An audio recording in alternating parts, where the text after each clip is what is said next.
държавна политика, за която ние от ВЪЗРАЖДАНЕ ще се погрижим, стига да започнем да управляваме държавата, ако имаме вашето доверие. Имаме изготвена програма за селските региони и за развитието на селата, която да направи така, че там не просто да се задържи живота, но и да разцъфтява живота, защото още веднъж ще повторя, без българското село България е обречена. И това, което се прави тук, е един много хубав пример, който не само ние от ВЪЗРАЖДАНЕ, но и всеки един от хората, които участват в организацията, включително дори ако щете и Гергана, на която искам да благодаря, са хора, които дават всичко от себе си, може да е малко, но от сърце, за да се случват хубави и добри неща.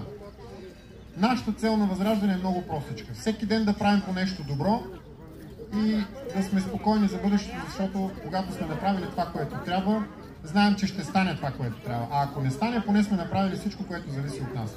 Вярваме в бъдещето, вярваме в себе си, вярваме и в българския народ и затова сме оптимисти за бъдещето на България. Благодаря ви още веднъж за това, че сте тук и да живее България!